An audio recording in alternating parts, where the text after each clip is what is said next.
just like. I guess I'm not.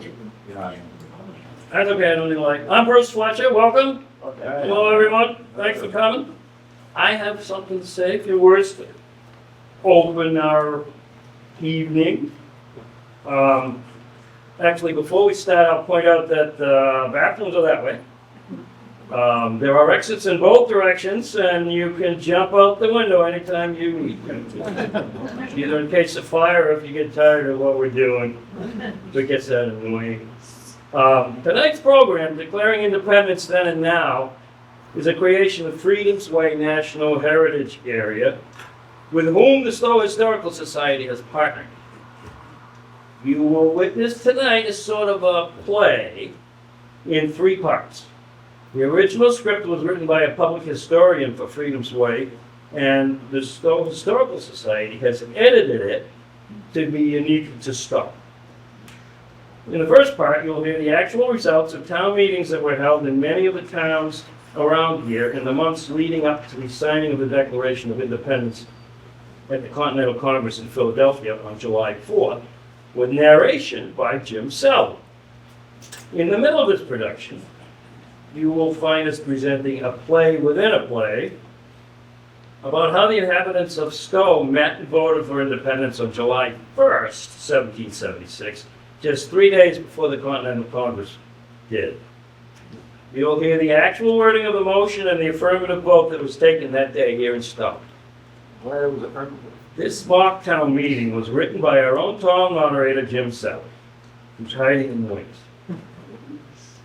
He'll be playing the part of Henry Gardner. Henry Gardner was chosen as moderator for that meeting on July 1st, 1776.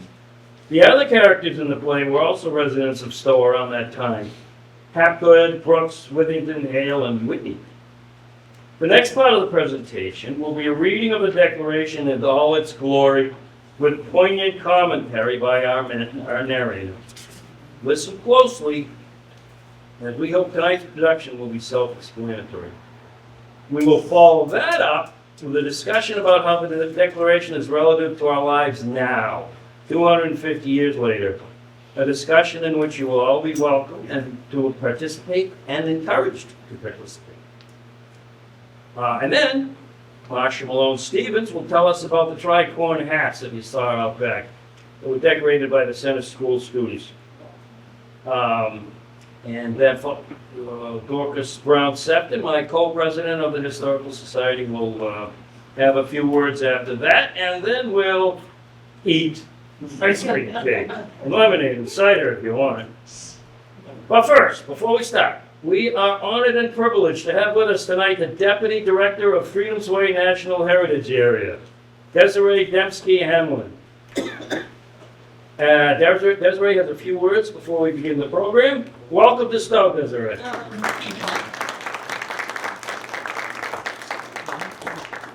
Thank you, Bruce.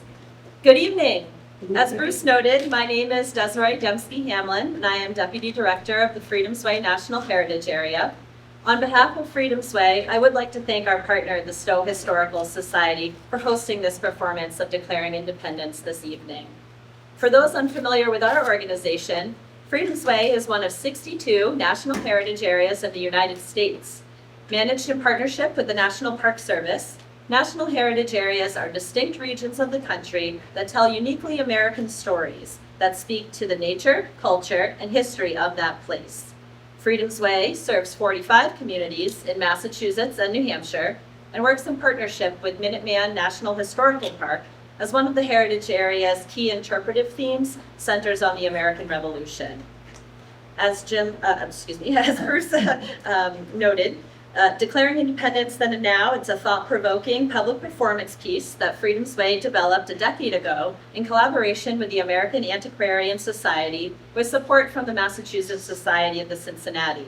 The program reveals how towns in Massachusetts and New Hampshire debated the idea of declaring independence from Great Britain in the spring and summer of 1776.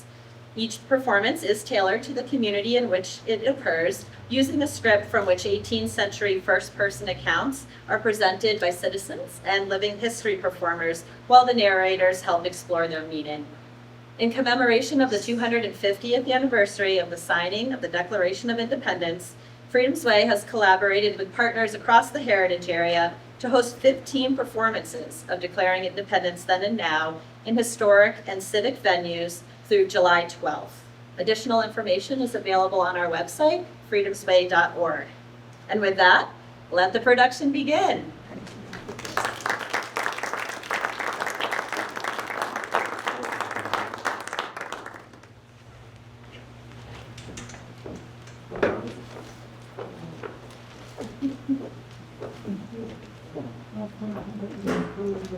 Good evening.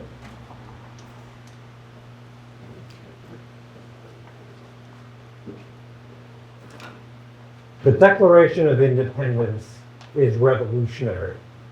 It was in 1776 and it remains so today, as it boldly professes what is and what could be. The Declaration announced the birth of a nation, one governed by and for the people, created in order to secure liberty, equality, and justice for all. For over 200 years, we've been engaged in a struggle to redeem these revolutionary promises. Today, the Declaration remains a remarkable reminder of what we as a nation must continually strive to become. Many played a part in birthing the Declaration. In the spring of 1776, when the Continental Congress considered independence from Great Britain, it wanted assurances that each colony would support that risky endeavor. In Massachusetts, John Adams and the legislature put the matter directly to the towns. From the Essex Journal, May 18, 1776.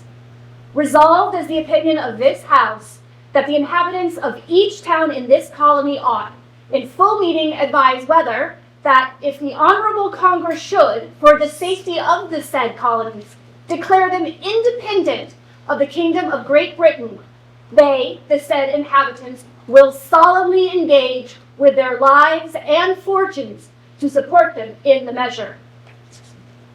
Across Massachusetts, people gathered in town meetings to debate the question. Each knew the meaning of engaging with their lives and fortunes. If they tried and failed to separate from Britain, they would face the penalties of treason, their property seized, their lives forfeited. Today, the results of their debates and votes survive in many town meeting record books. Some towns simply affirmed their support. Others drafted full-fledged town declarations of independence. And some, like Barnstable on Cape Cod, whose coastline lay exposed to the world's most powerful navy, voted not to seek independence. Let us recover their work. Westford Town Meeting, June 14th, 1776. It is our humble opinion that nothing short of a state of independency will so well answer for our safety. And in case the said Congress should declare a state of independency, we will acquiesce thereto and risk our lives and fortunes in support thereof. 40 miles west in the town of Warwick, where the minister preached strenuously against independence, the town voted by yeas and nays. 38 names voted yea, and 44 more came in within 6 days and voted for independence, making a total of 82 yeas and not one in the negative. Harvard met on May 27, 1776, and instructed their representative on how to respond, but shrewdly refrained from recording that potential treason in their record book. Sudbury Town Meeting, June 10th, 1776. The present unhappy situation of our public affairs by reason of the arbitrary and oppressive measures taken against us in the American colonies by the King and Parliament of Great Britain, and all hopes of an accommodation seems to be finally at an end. We therefore give the strongest assurance that it is not only the unanimous, but the hearty and sincere intention of your constituents that should the Honorable Continental Congress, for the safety of these colonies, declare them independent of Great Britain, they will, at the risk of their all, support them in the measure. Acted June 14, 1776, at a general town meeting. The subverting of our Constitution, the many injuries and unheard of barbarities which these colonies have received from Great Britain, confirms us in the opinion that the present age will be deficient in their duty to God, their posterity, and themselves if they do not establish an American republic. We give them the strongest assurance that if they should declare America to be a free and independent republic, your constituents will support and defend the measure with their lives and fortune. In Sudbury's and Acton's responses, we see more than mere assent. In asserting their rights and grievances, they were following a model. The British people had a long tradition of respecting lawful authority. If a ruler was to be ousted and a new government instituted, the reasons must be properly declared. The 1689 Declaration of Rights, when the British deposed the Catholic James II and crowned his Protestant daughter Mary and her husband William, was a model for altering or abolishing government. A declaration should include several elements. It should announce an important change in government. It should lay out the people's rights and show how those rights had been violated. It should declare that as a result of these violations, the ruler had broken his contract with the people and abdicated his authority. And finally, it should announce the creation of a new government. Townsend Town Meeting, June 20th, 1776. It is with regret and anxiety of mind that we find ourselves driven to the sad alternative, either to submit to lawless tyranny and domination, or declare independence from that state from whom we originated and with whom we have been connected ever since we were a people, not only in trade and commerce, but in the strictest bonds of esteem and affection. In this situation, we thought ourselves happy, nor did we wish the connection dissolved until the repeated injuries of Great Britain became intolerable and an accommodation we conceived impracticable. The unjust and unconstitutional claims of Great Britain to the colonies without their binding upon the colonies, and the most colonies rejected with scorn and contempt. The cruel and unjust measures pursued by the King of Great Britain and a vindictive administration in sending fleets and armies to enforce those unjust acts, and measures by fire and by sword in a manner unprecedented. The tragical 19th of April, 1775, the innocent blood shed, the acts of Parliament declaring the colonies in a state of rebellion, and the unjust and piratical laws consequent thereon, we conceive have destroyed all hopes of an accommodation with Great Britain. And we must think justify these colonies in renouncing all connection with the dependence upon Great Britain. We therefore declare it is our clear opinion that an American republic be formed, provided the internal government to be left to the colony. And we, your constituents, declare ourselves ready at all times, if the Honorable Continental Congress, in whose wisdom and fidelity we confide, shall declare such a form of government to support the same at the expense of our lives and our fortunes. Well done. Wow. And how did Stow respond? In the early summer of 1776, the rebellion against Great Britain was off to an uncertain start. On the one hand, the British had evacuated Boston in March, but on the other, the Americans' invasion of Canada had failed. An invasion of New York by the British fleet in Halifax was expected at any day. Despite this, the printing of Thomas Paine's Common Sense in early 1776 took the country by storm, And in many people's minds, it solidified the case for a permanent severance of the colony's political relationship with Great Britain. Thus, on June 7, 1776, Delegate Richard Henry Lee of Virginia formally introduced into the Second Continental Congress, then meeting in Philadelphia, a resolution for independence from Great Britain. And probably not by coincidence, a town meeting warrant was soon thereafter published in the town of Stow, calling for a special town meeting to consider, among other things, quote, the opinion of the town relative to their being independent of Great Britain and to act about the said affair as the town may think proper. That town meeting met on July 1, 1776. We know the result, but not much more. Let's take a look at how this discussion might have unfolded.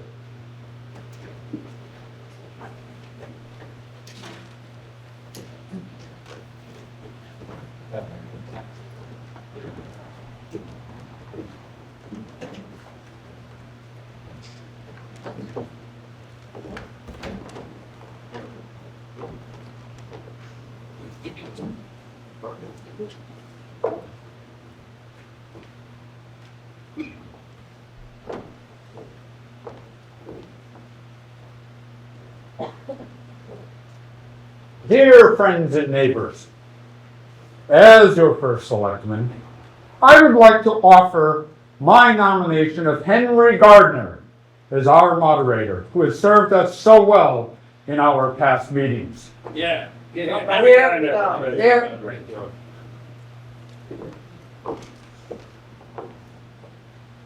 Well, thank you, my fellow residents, for your vote of confidence in electing me moderator yet again. Without any further delay, we will take up the most important question before us today.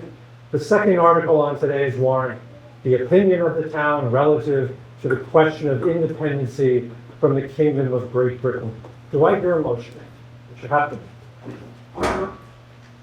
Mr. Moderator, I move that the town of Stow its firm opinion that independency from the Kingdom of Great Britain is now, regrettably, in the best interests of the residents of this town. And our leaders now meeting in Philadelphia to proceed to declare such independence, to form a continental government that will defend us from further attacks from our former mother country and allow these 13 colonies to take their rightful places among the greatest nations of the earth. Second, the motion. The motion that this town express its opinion in favor of independency from Great Britain has been made and seconded. I expect there will be some debate. Mr. Hatfield again. To our lasting regret, Mr. Moderator, the case in favor of independency is all too obvious. The government of Great Britain, including its king, has committed such depredations upon this province as to make our severance from them necessary and inevitable.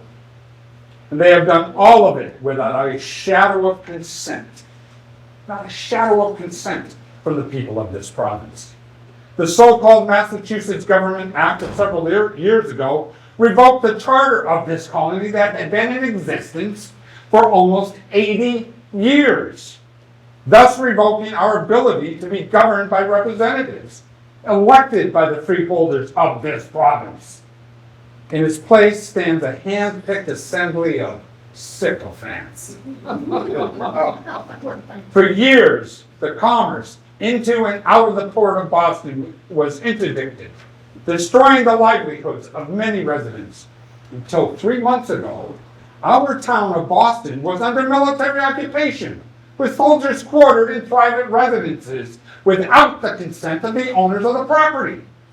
Soldiers routinely sallied out of Boston and raided munitions and other stores kept legally by our residents. Only under the threat of cannon placed in the hills of Dorchester Heights did they relent and evacuate our capital. Quite simply, the government of Great Britain has already severed the relationship between itself and these colonies. And all that is really before us is recognizing that established fact. Thank you, Mr. Hatfield. Is there anyone else? I would like to be recognized. Mistress Hale, yes, I'll allow it. Point of order, Mr. Moderator. Yes, Mr. Brooks. The esteemed Mistress Hale has no standing in this meeting. As a woman, she has no right to vote and therefore no right to speak. Though that you, I assure Mistress Hale that she need not trouble her delicate soul about these matters, but rather can trust the more suitable judgment of the men of this town to deal with these weighty matters, keeping her best interests in mind, of course. Thank you, Mr. Brooks. While the point you make is generally true, the widow Gardner is a freeholder by virtue of the property that she inherited from her deceased husband, and I will permit her to address this meeting and to otherwise participate. Mr. Hale. Thank you, Mr. Moderator. I simply wanted to echo the sentiments of Mr. Hathaway and point out that the needless commercial embargo imposed by the king several years ago has limited our ability to obtain necessities such as soap, candles, and books, the lack of which even now continues to afflict us. That government which is not loyal to its citizens does not deserve its loyalty in return. Thank you. And Mr. Whittington.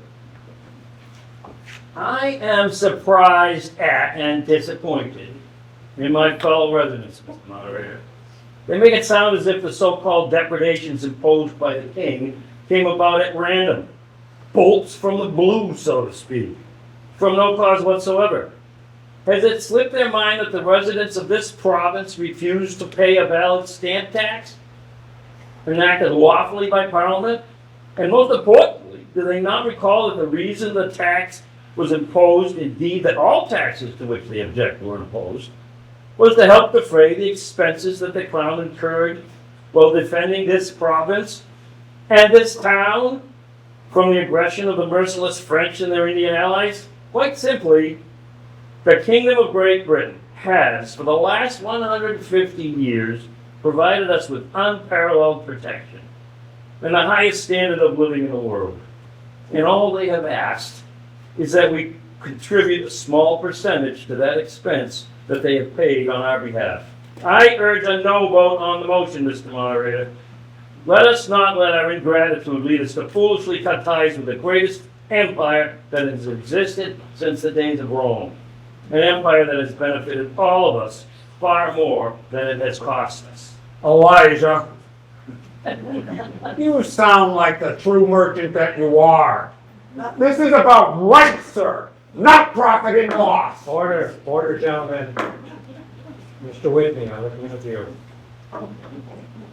Mr. Moderator, a moment ago, it was urged that Mistress Hale let more suitable minds decide how to approach these weighty issues.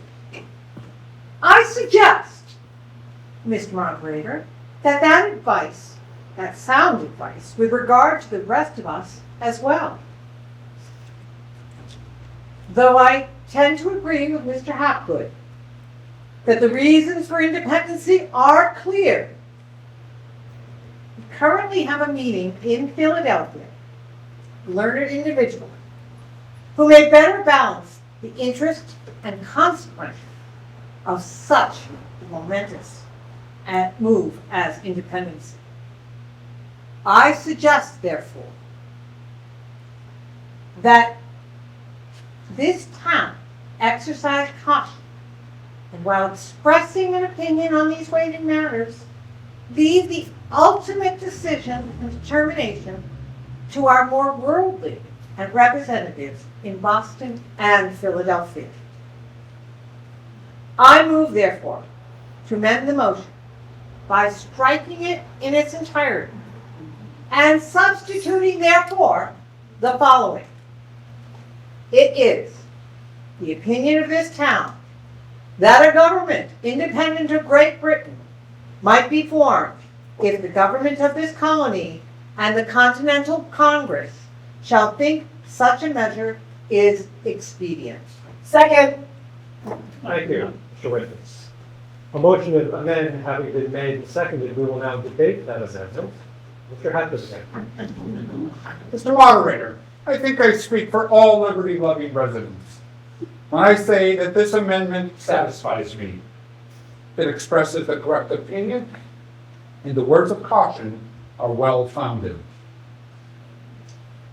And seeing no further debate on the amendment, I will call for a vote on that amendment. This vote requires a majority. All those in favor, please signify by saying aye. Aye! And those opposed, nay. Yay! The ayes clearly are the majority on the amendment. The motion is amended. I will call now for a vote on the amended main motion. All those in favor, please signify by saying aye.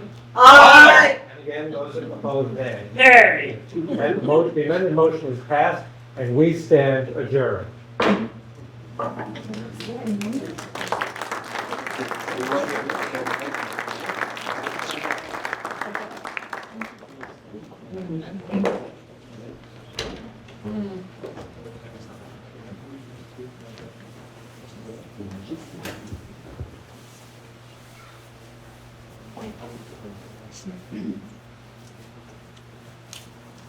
Like Stow, more than 3/4 of Massachusetts towns drafted statements on independency that spring, almost all of them positive. Crafting, debating, and voting on these statements solidified support in mobilized towns. It primed the people for the Declaration of Independence. When the Continental Congress ultimately declared independence, word traveled fast. By July 14th, an express rider carrying the Declaration reached Worcester, where Isaiah Thomas waylaid him. The activist printer took the document to the steps of the meeting house and proclaimed it to the assembled crowds before allowing the rider to carry it on to Boston. This marked the first time those memorable words were heard in Massachusetts. Public celebrations ensued. This from the Massachusetts Spy, Worcester, July 24th. On Monday last, a number of patriotic gentlemen of this town assembled on the green near the Liberty Pole, where the bells were set a-ringing and drums a-beating. After which, the Declaration of Independence of the United States was read to a large and respectable body, who testified their approbation by repeated huzzahs, firing of muskets and cannon, bonfires, and other demonstrations of joy. The Sons of Freedom repaired to the tavern where toasts were drunk, including perpetual itching without the benefit of scratching to the enemies of America. In Boston, one of the Sons of Liberty read the Declaration from the old State House balcony to jubilant crowds below. Then the legislature ordered that the document be proclaimed in every village and town. In council, July 17, 1776, ordered the Declaration of Independence be printed and copied, sent to the ministers of each parish within the state, and that they be required to read the same to their respective congregations, and to deliver it to the clerks of the town, who are hereby required the same to record the same in their town books, there to remain as a perpetual memorial thereof. When the people of Massachusetts heard that declaration proclaimed in their towns in July of 1776, they recognized the words as their own, the grievances expressed as trials that they had experienced, the liberties asserted as their birthright. The Declaration has 4 basic parts. The first, or preamble, explains the purpose of the document, to declare the causes of the separation. The second part is the most memorable. It's the "we hold these truths to be self-evident" part. That part explains the philosophical basis for the separation and why and when it's justified.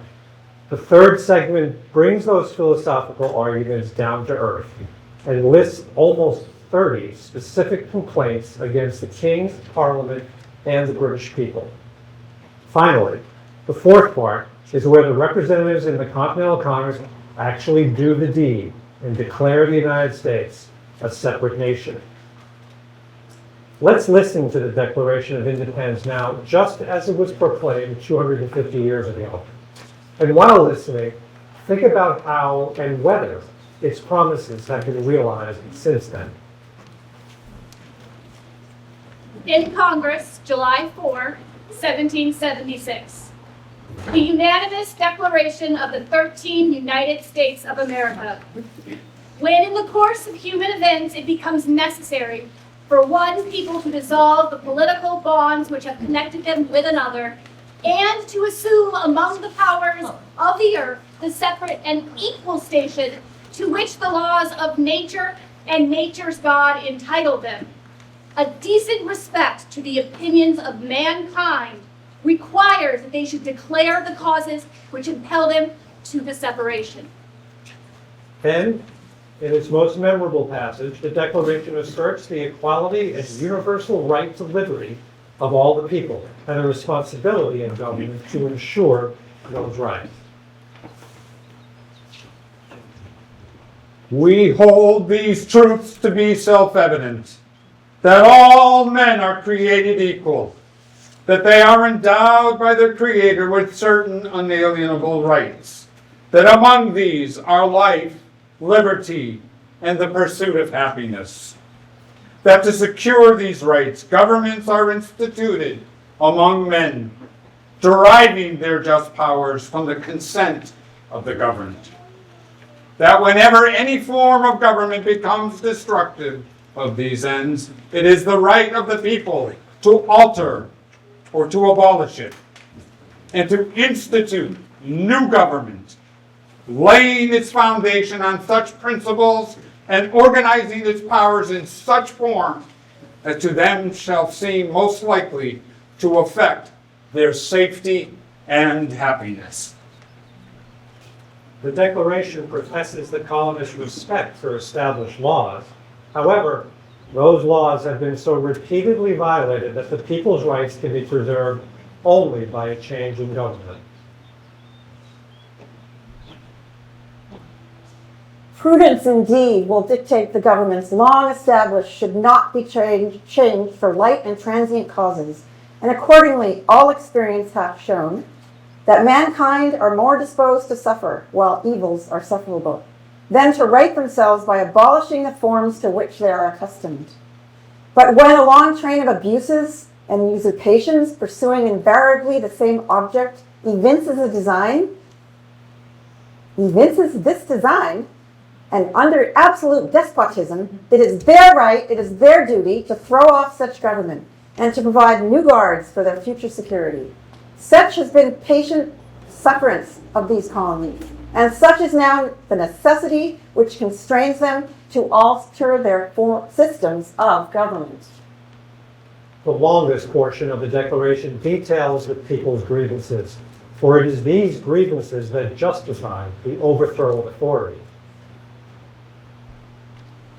The history of the present King of Great Britain is a history of repeated injuries and usurpations, all having in direct object the establishment of an absolute tyranny over these states. To prove this, let facts be submitted to a candid world. We then hear 29 specific grievances against King, Parliament, and the British people. They begin with actions taken by the King to obstruct, delay, and negate colonial government. He has refused his assent to laws, the most wholesome and necessary for the public good.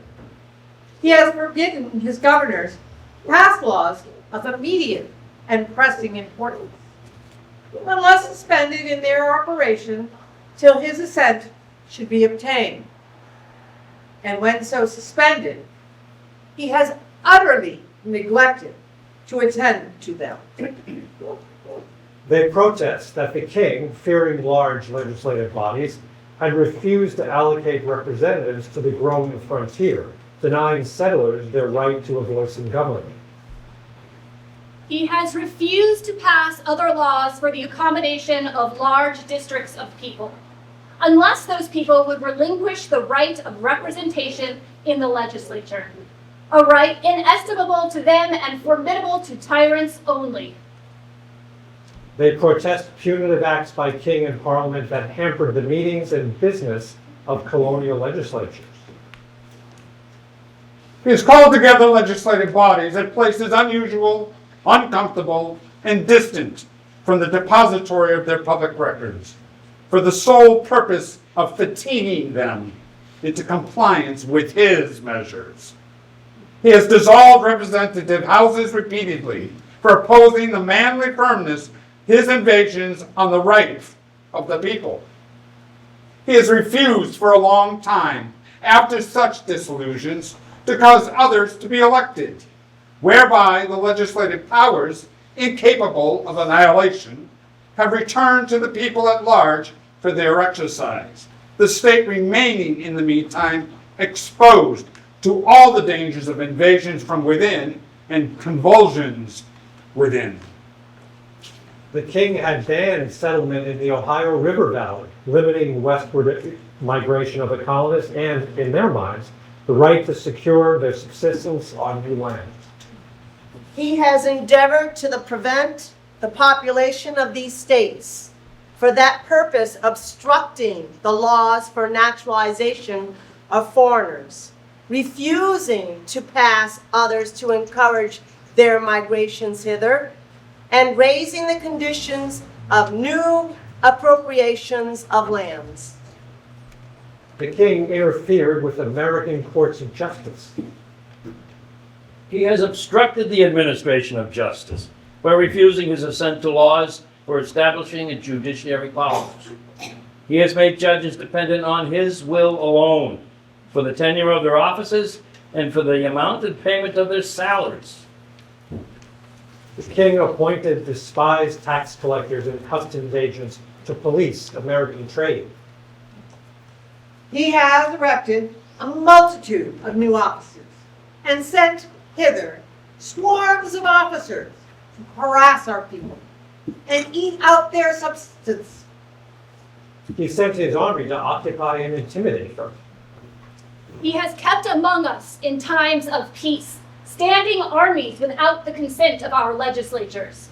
He has effected to render the military independent of and superior to the civil power. The king allowed Parliament to impose laws upon them, though the colonies had no representatives in Parliament. He has combined with others to subject us to a jurisdiction foreign to our Constitution and unacknowledged by our laws, giving his assent to their acts of pretended legislation. Parliament punished the colonists' protests with a series of intolerable acts that violated their treasured rights as British citizens. For quartering large bodies of armed troops among us, for protecting them by a mock trial from punishment for any murders which they should commit on the inhabitant of these states, for cutting off our trade with all parts of the world, for imposing taxes on us without our consent, for depriving us in many cases of the benefits of trial by jury, for transporting us beyond seas to be tried for pretended offenses. Parliament allowed French law and Catholic religion to persist in Quebec after it became an English colony. This and other acts, the colonists believed, threatened their prized English constitutional law and Protestant religion. For establishing the free system of English laws in a neighboring province, establishing therein an arbitrary government, and enlarging its boundaries so as to render it at once an example and fit instrument for introducing the same absolute rule into these colonies. Perhaps most grievously, the colonies believed that king and parliament together conspired to strip them of their prized right of self-government. Constitutions were voided, laws abolished, even town meetings were banned. For taking away our charters, abolishing our most valuable laws, and altering fundamentally the forms of our governments, for suspending our own legislatures and declaring themselves invested with power to legislate for us in all cases whatsoever. By these abuses, the king had abandoned his role as their sovereign protector. He had become their enemy. He has abdicated government here by declaring us out of his protection and waging war against us. He has plundered our seas, ravaged our coasts, burnt our towns, and destroyed the lives of our people. He is at this time transporting large armies of foreign mercenaries to complete the works of death, desolation, and tyranny, already begun with circumstances of cruelty and perfidy scarcely paralleled in the most barbarous age and totally unworthy the head of a civilized nation. In that war, they asserted, the king was impressing American sailors into the British Navy and inciting Native Americans to attack the frontiers. He has constrained our fellow citizens, taken captive on the high seas, to bear arms against their country, to become the executioners of their friends and brethren, or to fall themselves by their hands. He has excited domestic insurrections amongst us and has endeavored to bring on the inhabitants of our frontiers the merciless Indian savages whose known rule of warfare is an undistinguished destruction of all ages, sexes, and conditions. The king ignored all their appeals for justice. Therefore, he forfeited his place as ruler and left the people ungoverned. In every stage of these oppressions, we have petitioned for redress in the most humble terms. Our repeated petitions have been answered only by repeated injury. A prince whose character is thus marked by every act which may define a tyrant is unfit to be the ruler of free people. The British people, too, once held in warm brotherly affection, abandoned them to the abuses of king and parliament. In grief, the colonists must separate from their ancestral kin. Nor have we been wanting in attentions to our British brethren. We have warned them from time to time of attempts by their legislature to extend an unwarrantable jurisdiction over us. We have reminded them of the circumstances of our emigration and settlement here. We have appealed to their native justice and magnanimity, and we have conjured them by the ties of our common kindred to disavow these usurpations, which would inevitably interrupt our connections and correspondence. They, too, have been deaf to the voice of justice and of consanguinity. We must, therefore, acquiesce in the necessity which denounces our separation, and hold them, as we hold the rest of mankind, enemies in war, in peace, friends. Being then without a governor or government, it is necessary for these colonies to establish a new government with all the powers of governments among the nations of the world.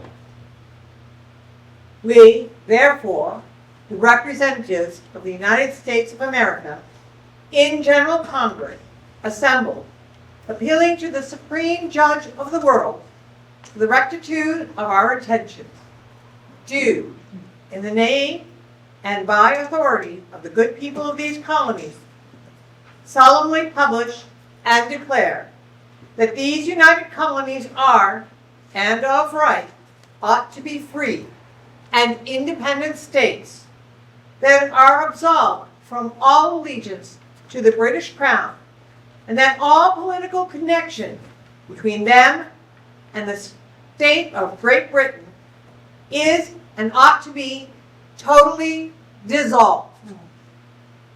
And that as a free and independent states, they have the full power to levy war, conclude peace, contract alliances, establish commerce, and do all other acts and things which independent states may of right do.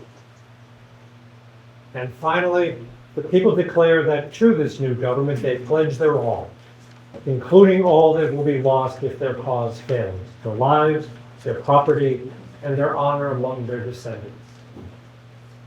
And for the support of this declaration, with a firm reliance on the protection of divine providence, we mutually pledge to each other our lives, our fortunes, and our sacred honor. Huzzah! These words were proclaimed from pulpits, printed in broadsides, posted in taverns. They responded to deeply felt grievances. They professed deeply held rights.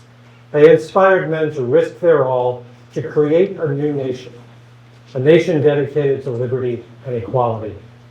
For 250 years, we have wrestled with fulfilling the Declaration's promises of liberty and equality. We have contested things. Does liberty apply to slaves? Equality to women? What are the rights of the Native Americans, who the drafters of the Declaration referred to as the merciless savages? What are the rights of immigrants? Is equal justice ensured across races, across religious creeds? Do all have an equal voice and equal power of representation? What does equality even mean in a society divided by class and wealth? Does poverty jeopardize liberty? Does liberty imply essential rights to health, education, and welfare? When our government falls short of ensuring liberty and equality, what redress do we have for our grievances, and how do we exercise that? The Declaration of Independence is an extraordinary and treasured document. Some have called it our national scripture. It is an elegant, powerful statement of our prized beliefs about our nation's purpose. It is inspirational and has been copied by nations and organizations around the world. But the Declaration is a living document. It draws its vitality from each generation's pursuit of liberty and equality. Like the people of Stow 250 years ago, it is up to us to endorse and to redeem the promises of this great document. And folks, that concludes our formal presentation tonight. Let's show some appreciation for the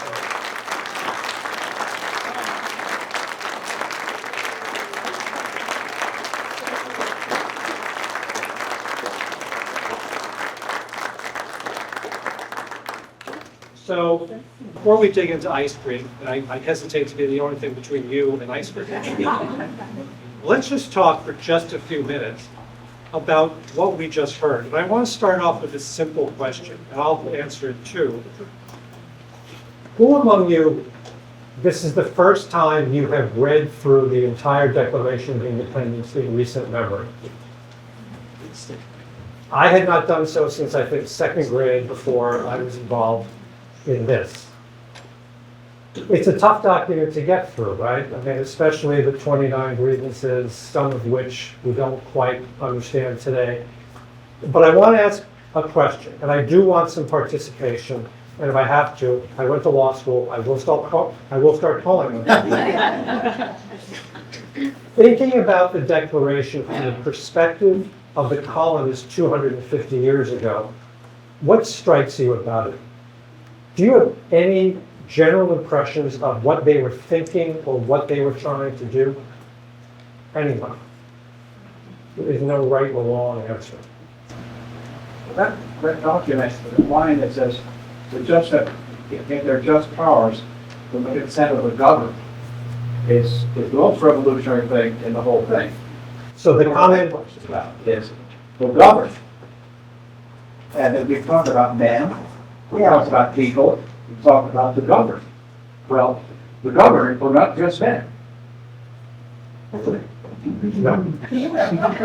So the comment, if you couldn't hear it, had two parts. One is that the most revolutionary thing about the document is reliance on the idea of consent of the governed. And second, I think, is a implied criticism, which is that the governed were not just the men creating it and giving rights. So how, I'm going to stay with you, but anybody can help them out. How do you think these smart men resolved that inconsistency 250 years ago? They didn't. They didn't. No, because it wasn't consistent in their way of thinking. So many times when you read comments on the Declaration of Independence, you hear people say, not just,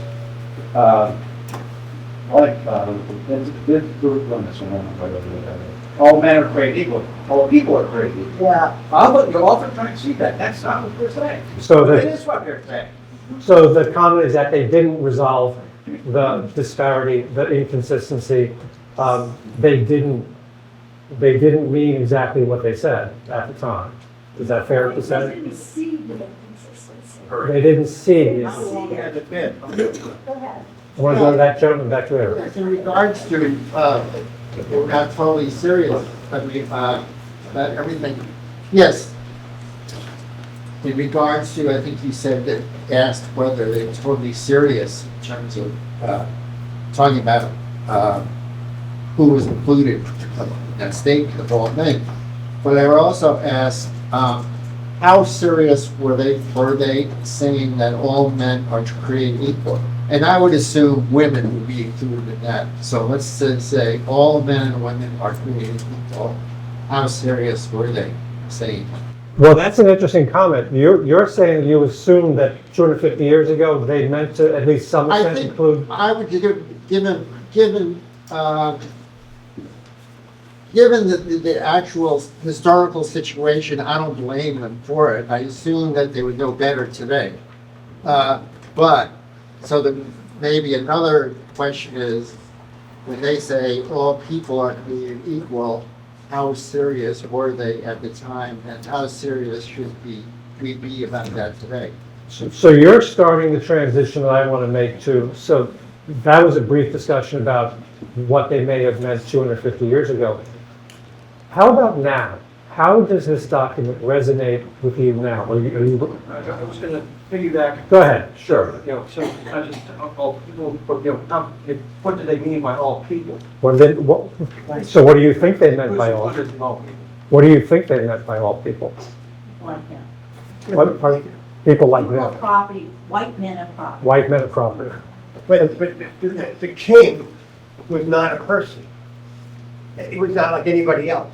He had God-given rights of kingdom. That, they understood that difference. We today don't. No, I think they were saying that the king ruled by the consent of the government, so they did not accept that. They didn't accept it, but that was the way it was.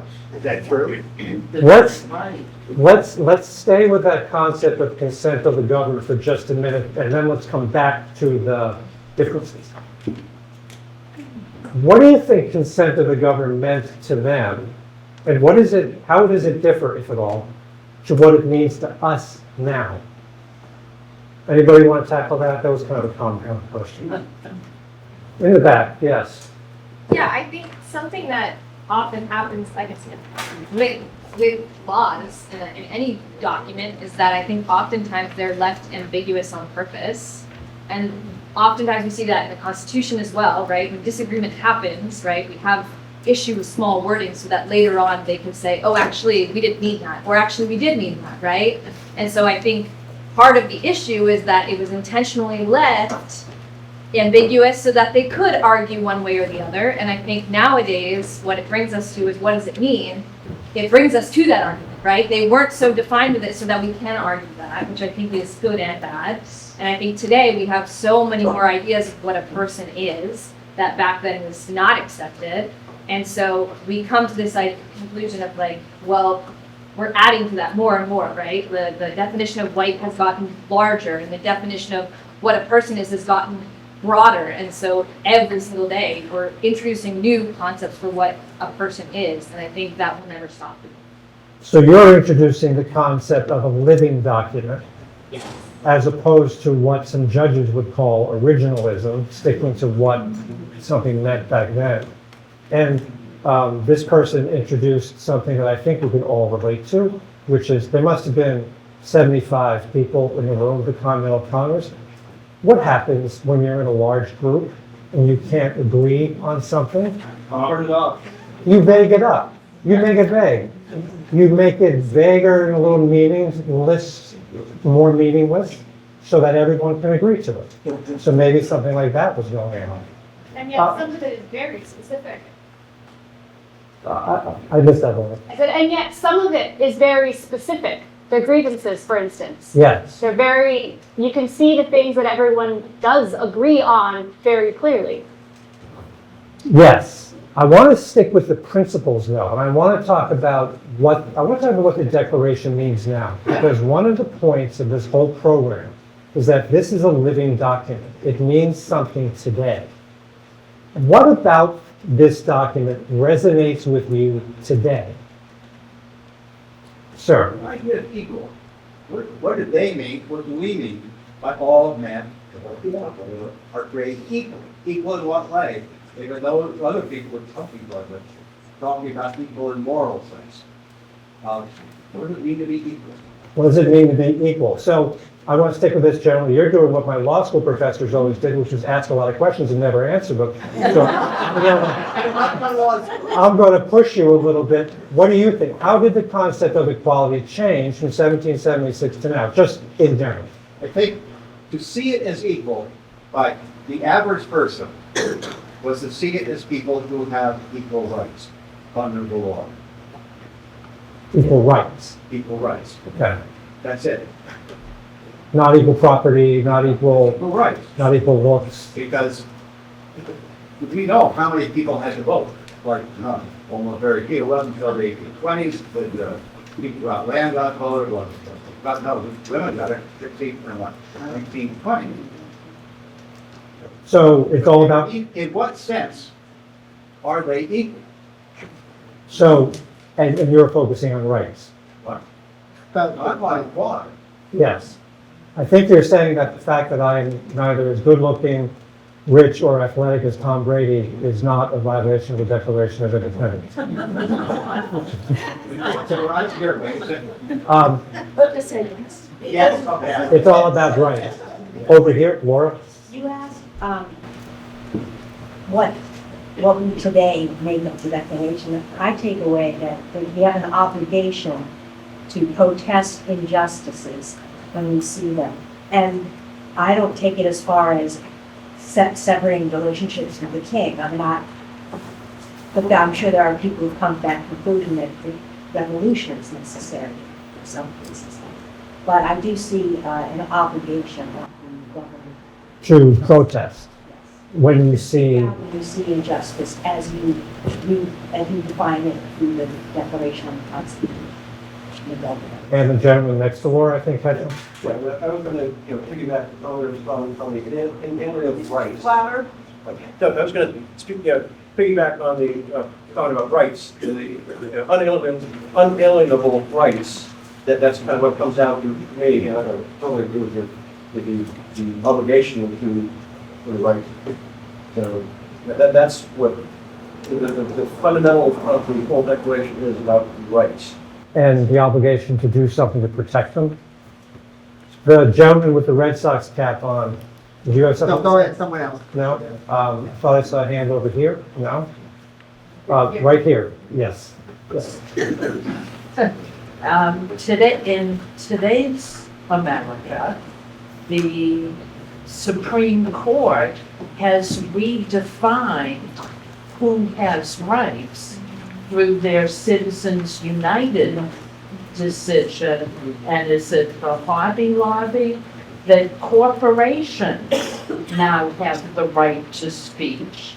And corporations have the right to their religious beliefs, as though corporations are equal to people.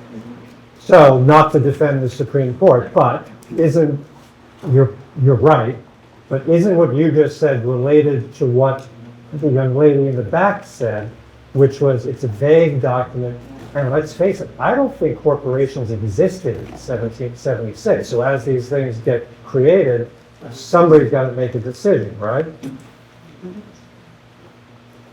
How about, But wasn't the East India Company? Yeah, they have a actually, I want to go to the late, that's okay. Yes. Okay, thank you. But maybe I'm going to stand up.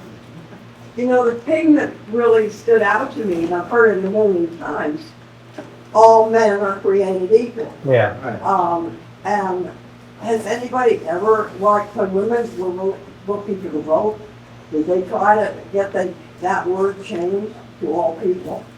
Back then? Yes, But, the Equal Rights Amendment attempted. yeah, but they didn't happen. All people are created, and it's not just men and women, it's people of color or all the other people that, and we sort of used to it and we let it slide by, but it's not true. So let me stick with you for a second. You're absolutely right, and then I'm going to go to you. And then I think we're probably ready for ice cream. The document has flaws, right? But what's still good about it? Why do we spend time reading this thing 250 years later? You're right, it's blatantly sexist and racist, merciless, savage. But what's good about it? It makes a statement, it's all there, agree. What does he do? Well, go to church right now. Every person is imbued with the capacity to love. And we're all imbued with the capacity to love. And we are all equal in that respect. We're all equal in certain respects. And I'm going to suggest to you that one of the answers to my question is that as flawed as that statement was, from our perspective, it was so revolutionary and new back then, it was unbelievable. Over here. So I have two comments. One is to words. We have dictionaries that are bursting with words. We have so many more words in our lexicon now than we ever did back then. So with what they had to work with, you're right, it was a revolutionary document. But I think the other part that stands out to me most is that they were citizens who took their citizenship so it was such an important job for them that they took the time in the words that they had to say, hey, wait a minute. This isn't what we agreed to. This isn't what our citizenship stands for. And we have the right and the duty to stand up and say, hey, wait a minute. You're out of here because you're not doing the job that you said you were going to do. And take responsibility for our citizenship. I think I want to start to wrap up, but this gentleman, it seems like. Add to that, the thing that always amazes me is that the gentlemen at the time who were making those decisions, writing these documents, they had a lot to gain by things staying the way they were. They were the privileged people. They were the people that they put their own personal privilege on the line and said, you know what, we'd rather everyone do it. Even though I live the way that none of the people that I'm talking to. Did everybody hear that? No. He's making the point that the people who actually put their names on this document were quite privileged and well-to-do, so they had a lot of incentive to not have everybody be recognized as equal, or to rock the boat. I'm paraphrasing you. Yeah, they put their principles ahead of their personal gain. I'm going to let Mr. Hapgood, although he spoke a lot at that town meeting, but let's let him have the last word. We'll let the woman who was not allowed to raise her hand. She'll have the last word because she's owed it, but Mr. Toole. For me, I guess, my perspective, I think to a certain degree, is a little bit unique. Well, that I sit on an elected board in town, and it is our chief executive board with the Board of Selectmen, and now is its chair. In thinking about this document, I really take to heart the responsibility that I'm there to reach out and to represent every constituent in town, their neighbors, their friends, their folks that I see. That doesn't mean that, God knows, I don't always agree with all of the opinions. But that doesn't mean I have the right to disrespect them. What this document says is, yes, we are self-governed in that, and in that pursuit, we have a responsibility to uphold each other in a true sense of respect and understanding. Well said, thank you. I think it also means JP's up for re-election next year. Laura? I also wanted to sort of conclude by the experience of, oh, please trip over these skirts, of practicing and reading this over with a group of people the last few weeks. I've read it more than I have in a very long time, and out of an academic setting where, you know, you look at the wording, you look at the application. And one of the things that really struck me is this is a time where this is one single document that has to summarize how people feel, but it has to persuade an entire continent, and it has to persuade a world that hasn't seen this before. And it is not a long document, but it is very powerful, and it still stands the test of time. And I think that I didn't have the appreciation in the past for the enormity of that task when doing it, and the enormity and the bravery of people by endorsing that, all the way down to the town meetings, to the reading it in the town greens and from the pulpits. I mean, that's extraordinary. It would never happen today, just because we have so many different ways to communicate. And this is just one. And it was the one that they had to use, and it did the job. Thank you, Laura. Let us One more comment. Mr. Martin, I would like to thank everybody that's attended this and all the people who performed.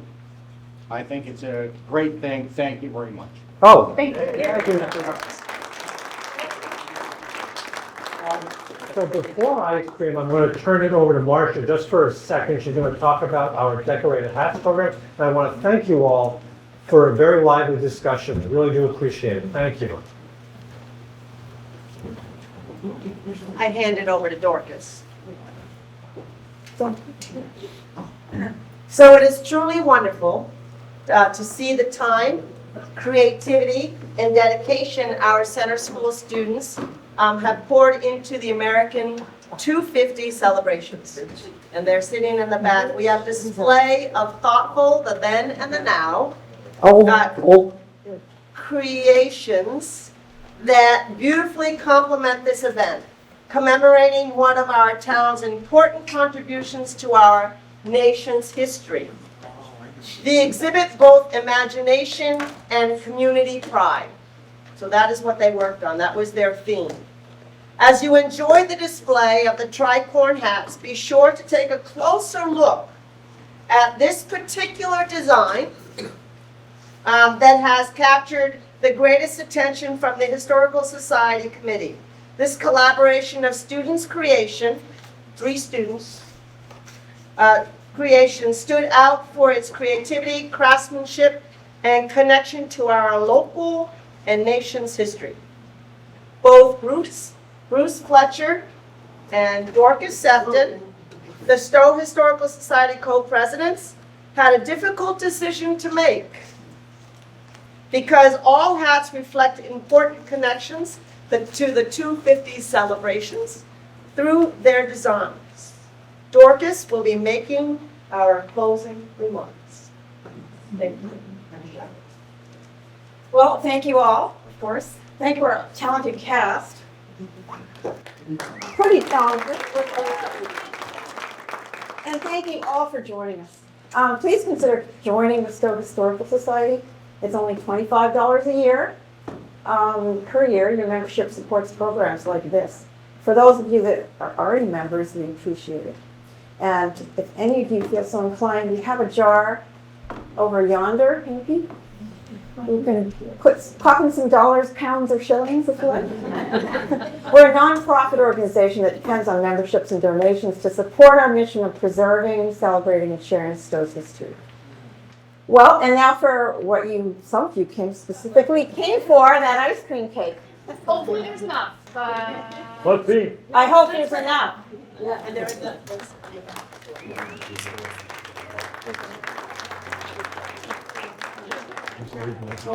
I'd like to also thank the people who work behind the scenes. Yes. Yes. Happy Sarah. Don't be over at the book table. Hey, my book too. Happy Sparrow for all the work that she's doing. Disappear.